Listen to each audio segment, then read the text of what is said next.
কাল ছিল মাম্মামের 9 মান্থের ভ্যাকসিন।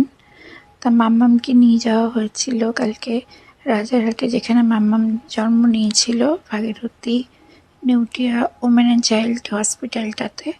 তো সেখানে মাম্মাম যার আন্ডারে হয়েছিল সেই ডক্টরের আন্ডারে ও এখনও আছে, আর সেই ওর ভ্যাকসিনটা দেয়। তো কালকে আমরা এখান থেকে 2টোর দিকে বেরিয়েছিলাম।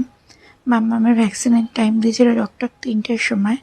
তো ওই টাইমটা দেওয়াতে যেটা অসুবিধা হয়, বাচ্চাকে লাঞ্চ করানোটা খুব প্রবলেম হয়ে যায়, কারণ মাম্মাম কালকে একটু লেট করে মর্নিংয়ে উঠেছিল।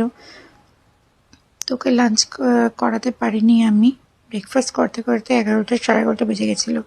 তো লাঞ্চ 1টা-1:30টার মধ্যে লাঞ্চ করা পসিবল ছিল না ওর পক্ষে, যার জন্য লাঞ্চ প্যাক করে আমরা নিয়ে গেছিলাম।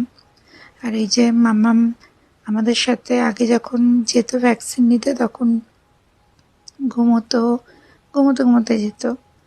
আমি একটু দুধ খাইয়ে দিলাম, ঘুমিয়ে চলে গেল। কিন্তু এখন মাম্মাম একটু বড় হয়ে গেছে, এখন ও আর ঘুমোতে চায় না। এখন এইভাবে বসে গল্প করতে করতে আমরা গল্প করি, ও আড্ডা মারি, ও আমাদের সাথে আড্ডা মারবে, হাসবে, খেলবে। আর বাইরের সমস্ত গাড়ি টাড়িগুলো যায়, সেগুলো দেখতে দেখতে যায়। আর যেহেতু যেতে 1 ঘন্টা টাইম লাগে, তো মাম্মাম ওই 1 ঘন্টাটা খুব ভালো এনজয় করছিল কালকে।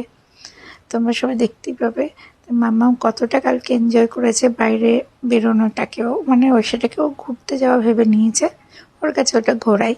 তো জাস্ট কালকে গেছিলাম, তো দেখো কত হাসতে হাসতে গেছে মেয়েটা।